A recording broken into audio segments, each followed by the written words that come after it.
I know. Do I have cooties? You sit so far away from me.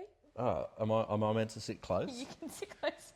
I smell like my cooking, sorry. What did you make? Just pasta. Great.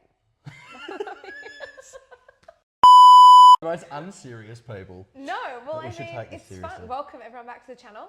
This is Sam, for those who don't know Sam. Hello. Introduce yourself for the community. I am a Saints supporter. Really? Yeah, Cool. you would never have picked it. Never have guessed. Never. I don't know, ever have like not picked even it. the jacket gave it away. No. I was going to say I had socks on. I don't have socks on. That's fine. But yeah, I'm a Saints supporter. I love watching North games. You do? I watch every football game every weekend. I do not miss a single game. So I am all over it. I know all your players and all your issues and all your deficiencies. I could come out and coach you next week and make you a better side. Clarko better watch out. You were going to come to the game against Geelong last Saturday night. Yes. Concussion, as painful as it is, might have actually saved you from what was a bloodbath at Marvel Stadium. Yeah. It didn't stop me from watching it on TV though. Voluntarily, it's I adding to your watched the pain. whole. It's like watching a train wreck where you can't take your eye. Yeah, I can Great. see your eyes are slowly like squinting at me. Yeah, Okay, a I get it. I think we know how that game went. Yeah, we definitely don't need to relive that. We're going to look a little bit further ahead, just sweep it under the carpet. No, it was a really tough game to watch, and I think it almost broke the fan base, to be honest, a little bit, because basically since three-quarter time of the Carlton game in round 15, it's just been going down, down, down, a little bit up, down, down, down, a little bit up, and I think we just sort of smacked down the bottom, and everyone, all the emotions spilled out. I think we've all kind of taken a bit of time this week to kind of regroup and find our feet and process our emotions, and now I think a lot of us are feeling a little bit better looking ahead to our clash on Sunday, 1:10 at Marvel, traditional time slot for us. Graveyard shift. We love a graveyard shift. We love it. You guys, on the other hand, are coming off one of the best wins I think any club's experienced for quite some time. Biggest comeback in AFL history. I don't need to tell anyone about it. How are you feeling after that win? I know, like, obviously elated, that's a stupid question, but like, does it fill you with any more confidence heading into the rest of the year, or do you kind of feel like, was that our grand final and now you could probably just write off the next 4 games? So there's multiple aspects to it.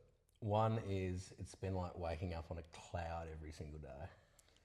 And just, the sun's shining on my skin and I'm happy and I feel like I've just won the flag and we've done this awesome thing. We just beat Melbourne. So if we're going to really dial it back and sort of hone in, we did just beat Melbourne. Awesome win. We did the same thing though in round 2. Yeah. That was that, like, Smashed them. Yeah, I thought my whole life had changed that day. That was the game where I'm like, they've arrived. Same. And then I'm pretty sure the week after that I was like, they have not arrived. They've been dropped back off. But no, I think a game like that fills you with confidence because obviously you want any team that goes through an extended period of losses and that sort of thing. It becomes harder and harder to get to that win because your confidence levels are so low. Yeah. That's why teams that are struggling struggle for extended periods of time because it's so hard to pick yourself out of that pit. So I think it's a much needed win, and the way of which it occurred was like, to be honest with you, I still can't reconcile quite what happened in that last quarter. I don't think anyone can. No. I can't make sense of it. It felt like a weird lucid dream. I thought I was being tricked. That's why everyone's watching the replay over and over again to try and figure out how it happened. Just making sure when I wake up first thing in the morning, I'm like, did that happen? I need to check if that was real. Last 2 minutes, let's go again. Let's just, it's like, oh yeah, it was, God. And then I start having an existential crisis about Nazai Wanganeen-Miller's signature and all this thing.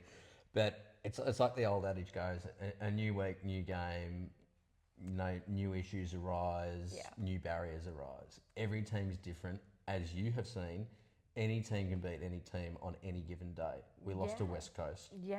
They have not come within an inch of any other team. Yeah. This year. Yeah, it's not for all of us beating West Coast. It's not for for us. all of us, but it is for us, which is nice. It's very rare I can say that. I was just like, okay, that's the one thing you got up on us, but yeah.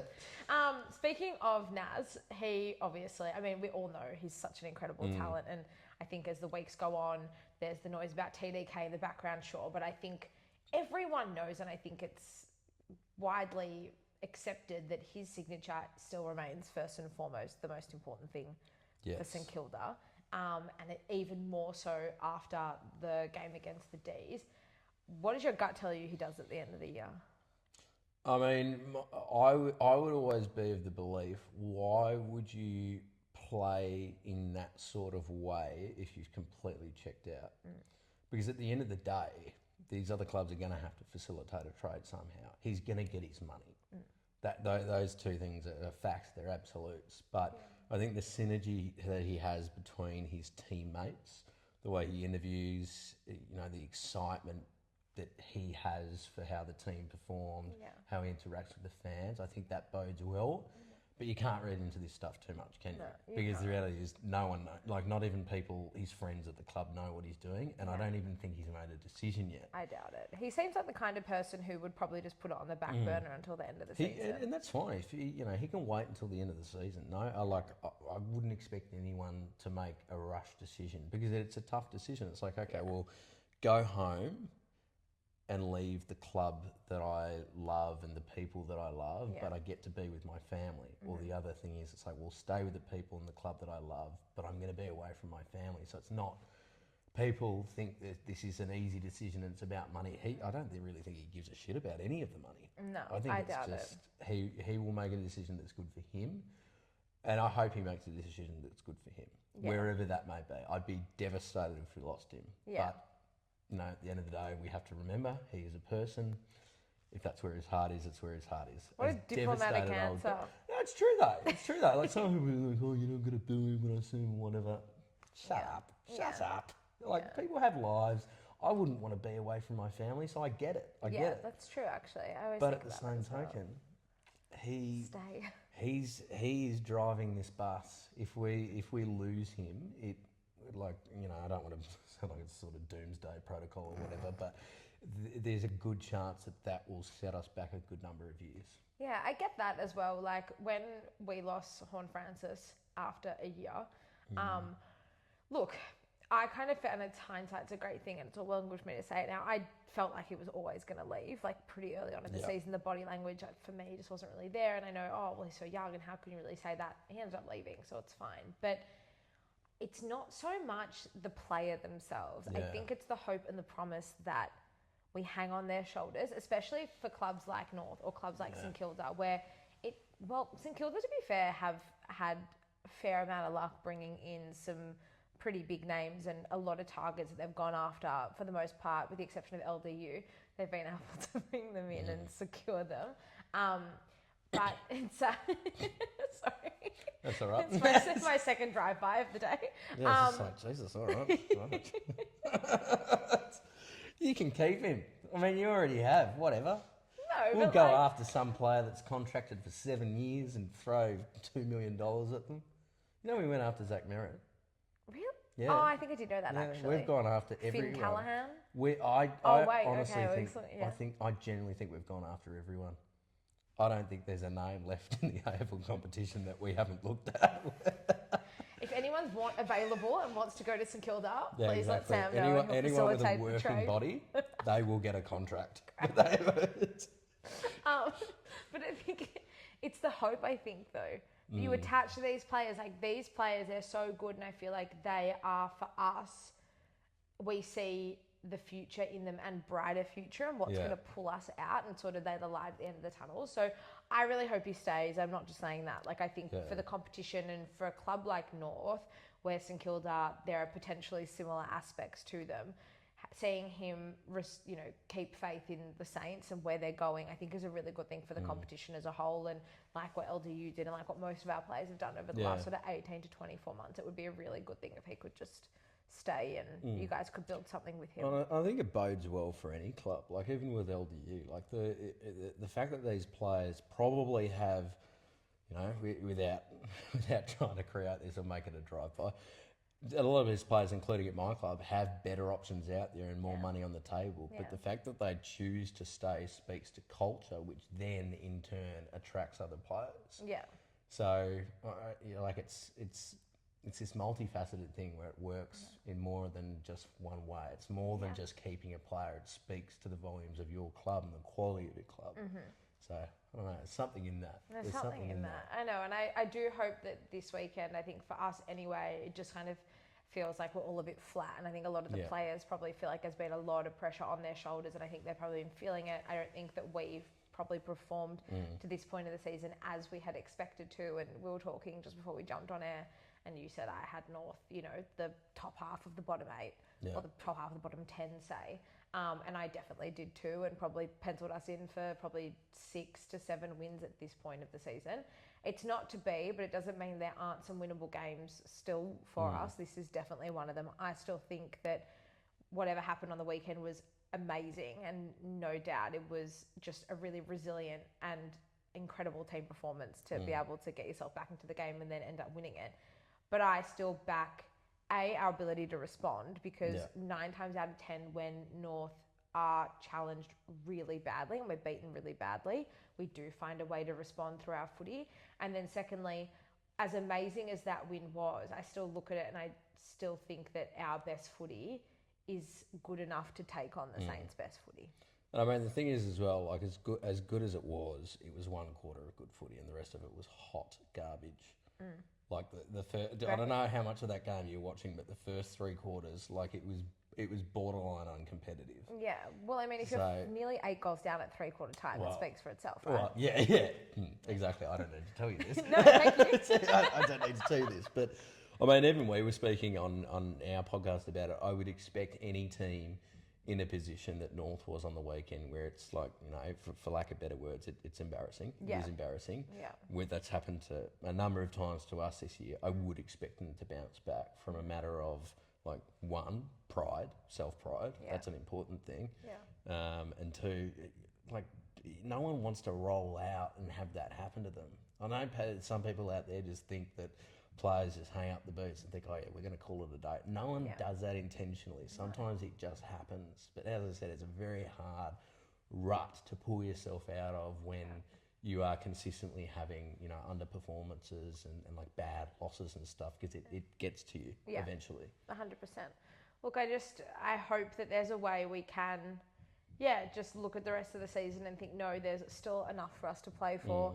On a player level, I think there could be a potential debut or 2, and we're filming this before the teams come out, but I think potentially we'll see 1 or 2 more new players for the end of the year. There's rumours that both Larky and George Wardlaw are potential to return, which would be I'm a big Larky fan, and I love George Wardlaw. Old school footballer. He's the best. I think everyone, he's one of the most universally loved footballers, I think, George. And so underrated. If he played for a big club, you'd see his name in lights. He's so underrated. George is one of those players as well. He doesn't need a lot of the footy to have an impact. I think the presence of mind, his defensive work, and for a team that has got little to no defensive blueprint, you can tell when he's he's not there. Well, that's going to be an interesting one as well. Speaking of defensive pressure and blueprint, we don't have any defensive pressure and blueprint. And so logically, in my mind, the way St Kilda beat us is play the way they played in that 4th quarter against the D's. But that's not the St Kilda brand of football. No. Our offensive pressure is, and you've got to work with, the sort of data pool that you have is lackluster at the best of times. Yeah. So it works in both ways. We have a really good defence, but we have a very average to poor forward line. And the stats are there. I know that people will disagree with that. That's fine. The stats are there. Whatever. Yeah. Can look them up and yourself. then you guys are the opposite side of the coin, where you've got a really potent forward line where a lot of different players hit the scoreboard. You've got Curtis, Zerha, Larky, who love to kick a bag. Yeah. Most of them, at least. I think Zerha's a bit more hit and miss, but those 2 are pretty consistent. Zerha really had a great matchup. Yeah, that's a myth. Oh, okay. That's okay. Maybe there was one game. Oh, maybe it was. There's only 2 games. No, he kicked 3 against Geelong. Did he? There's only 2 games. Mythbuster. There's only 2 games this year where I'm so passionate about it. I just thought you were going to say so petty. That too. That too. Okay. Look, we've only had 4.5 wins for the year. Let me have it. Zerha's only had 2 goalless games for the season. Okay. And in both those games, he was probably carrying an injury. No, that's all right. I'll let that one slide. Thank you. Do you want me to edit it out, or are you happy to? No, that's fine. You can keep it in there. I'll allow myself to be embarrassed. Great. But I mean, you've got a lot. Like North has a lot of good players. Like there's a lot of good individual players. I just think the team coherence is lacking at the best of times. Yeah. Because like you look at some of the people that are rolling through that midfield. Like there's so many guns on that list. Yeah. And I think it's like, as I was saying to you before, it's for mine, it's reached the point where I'm just like, okay, well, I don't see why you can't take the next step, or what's preventing this team from taking the next step, because there's too much talent on that list to not to. Mm-hmm. It's sort of the way I see the season. I'm not making excuses, but like this is sort of how I've kind of come to be. So had that great win at the start of the year against the D's, and then we had a few really bad losses, and then Good Friday was sort of like the first one we were like, holy shit, The this Carlton is bad. one, yeah. After we made a few changes to personnel heading into round 7 against Port Adelaide, and from that game up until the second game against Carlton in round 15, we only had one game that was decided by more than 2 goals, and that was against Collingwood, where we lost by about 7 goals. But at that time, Collingwood were at like the peak of their powers. It was just before the bye in the middle of the year. So we had some really good competitive footy. Yeah. I feel like we spent all of our chips trying to get to that Carlton game. And then basically from the Carlton game up until this week, we've had injuries to like half of our best players. And while some of them are back in the side now, there's been so much disruption and so many changes on a week-to-week basis. There's something so underrated about having a consistency in the 23. Now, some of those players may not be your most talented or best players, but just allowing the side to gel and to have that chemistry. 100%. You could think that a couple of players are underperforming, but you don't really disrupt winning form, or at least strong form. And so for me, there've definitely been so many changes over those sort of past 5 weeks that I'm not surprised. I'm surprised that we've had so many bad, like the margins have been so bad and some of the performances have been so uninspiring. But in terms of us not looking as strong as we were prior to the Carlton game, probably doesn't surprise me as much as it may surprise others. Yeah. But I mean, the other side of the coin is, it's like, it is a very young list. Yeah. And these kids have to get games into them at some point. So it's not one of these things where you can you can do a West Coast and keep pushing along with, mature age and all this sort of thing. Yeah. And then it gets to the point where you're like, oh, these guys are ready to retire and we still haven't played these kids that we have, and it just becomes a disaster because then you have to go into a reset. So blooding youth and having new people come in is good. It's just like not many teams have that, like that next man up approach. Like not everyone's a Collingwood where it doesn't matter who they pull in. Some guy that you've never heard of that's played 3 games in 2020 or something, and he just comes in and plays a role. Like not every team's able to do that. Yeah. I don't know whether that's coaching or otherwise, but I'm sure there's a bit of everything to it. But we're the same. Yeah. As soon as we start losing a few key players, like the loss of Max King has just completely thrown our forward line into disarray. Yeah.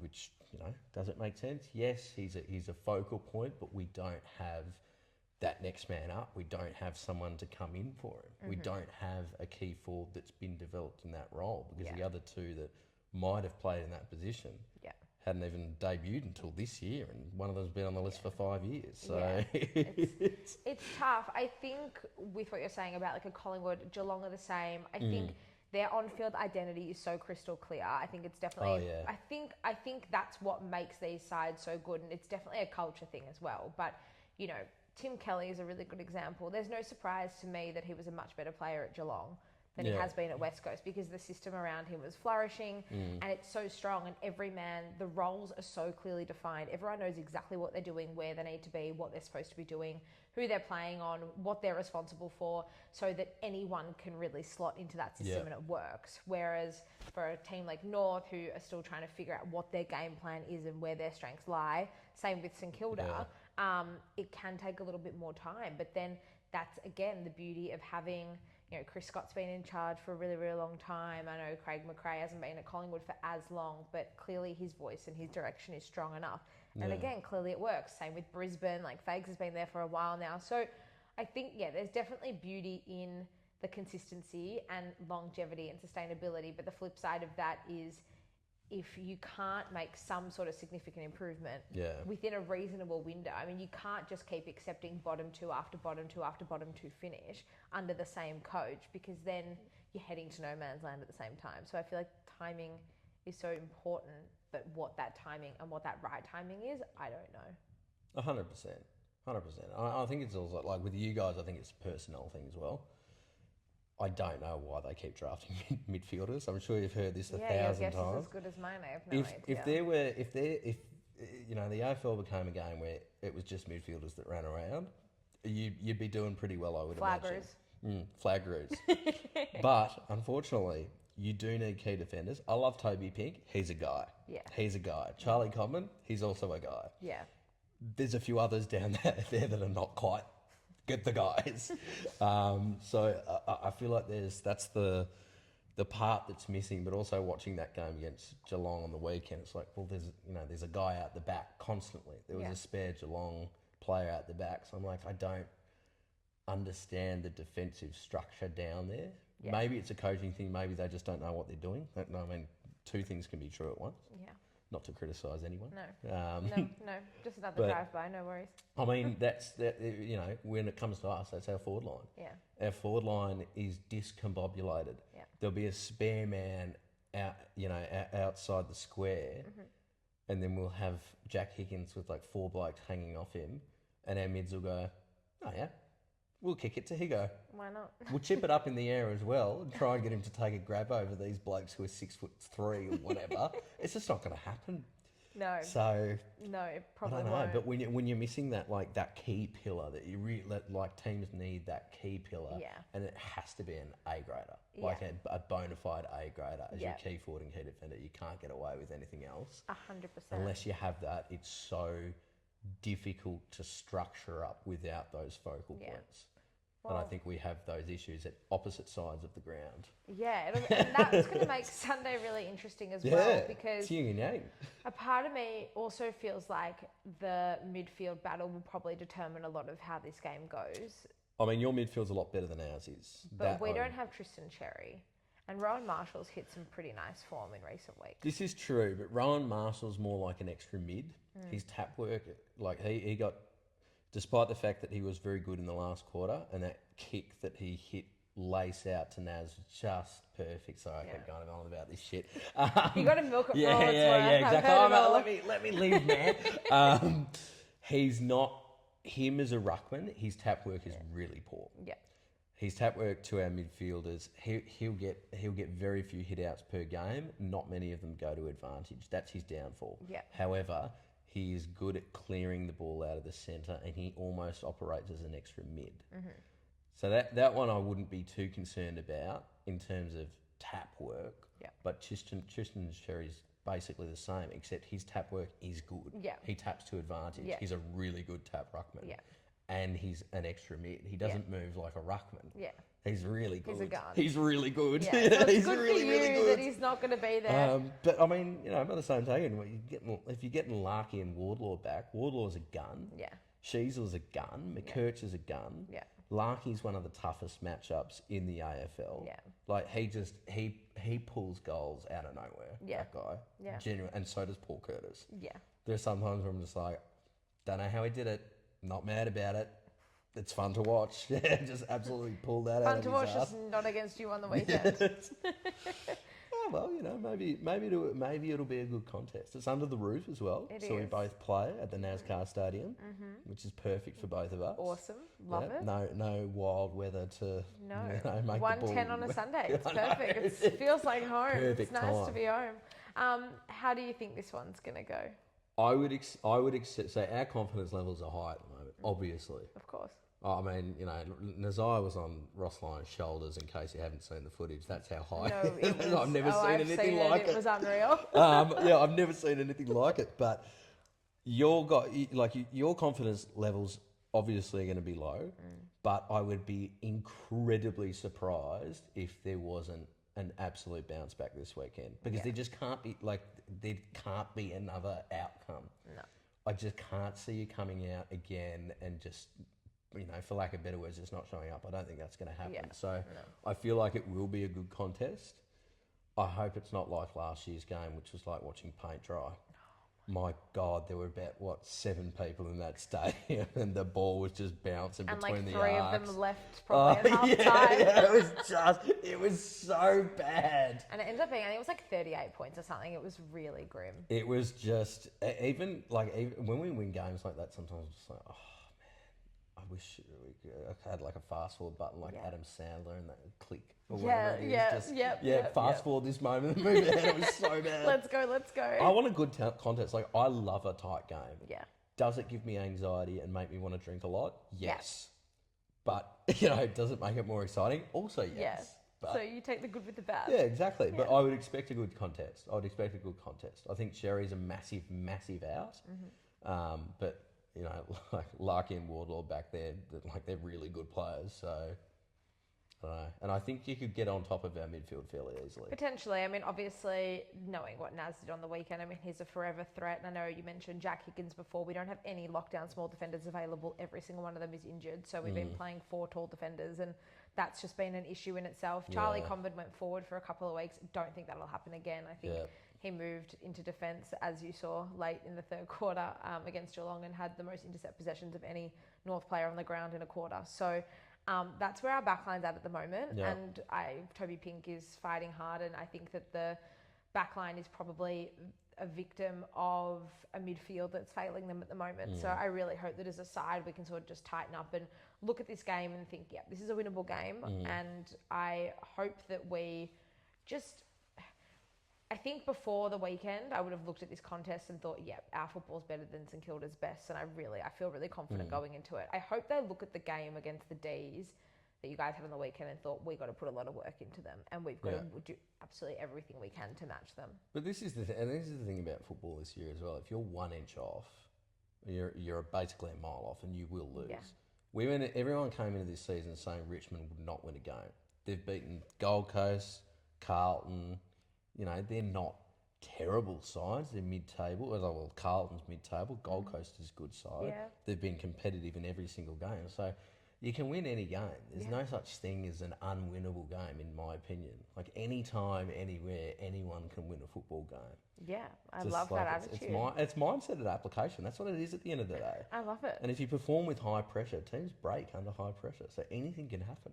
I'm very much looking forward to... Have a little faith.